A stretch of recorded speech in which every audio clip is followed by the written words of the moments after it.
কলকাতায় চিকিৎসক হত্যাকাণ্ডের বিচারের দাবিতে পশ্চিমবঙ্গে চলমান আন্দোলন পরিণত হয়েছে রাজনৈতিক কর্মসূচিতে।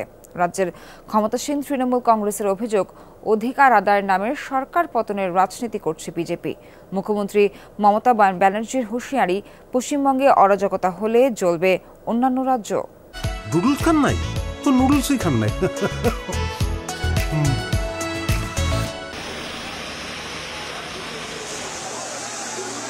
সহিংসতার এই দৃশ্য দুদিন আগের। মুখ্যমন্ত্রী মমতা ব্যানার্জিকে পদত্যাগে বাধ্য করতে তার কার্যালয় অভিমুখে পদযাত্রা কর্মসূচি পালন করে কেন্দ্রে ক্ষমতাসীন বিজেপি। নবান্ন অভিযানের নামে কর্মসূচির কারণে রণক্ষেত্রে পরিণত হয় কলকাতা সহ পশ্চিমবঙ্গের বিভিন্ন স্থান। একই চিত্র দেখা যায় বিজেপির বুধবারের বাংলা বন্ধ কর্মসূচিতেও। কলকাতার আরজিকর হাসপাতালে চিকিৎসক ধর্ষণ ও হত্যাকাণ্ডের ঘটনায় বেশ কিছুদিন ধরে উত্তাল পশ্চিমবঙ্গ।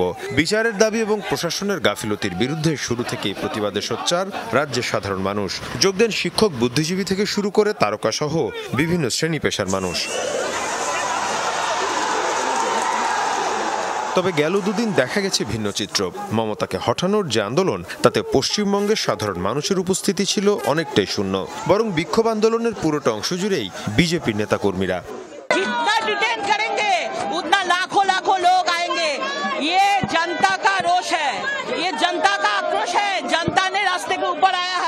पुलिस हम लोगों को रोक नहीं पाएंगे। हमारा आंदोलन और बंद असफल हुआ। बंद में कोई जनता रोड पे नहीं निकला।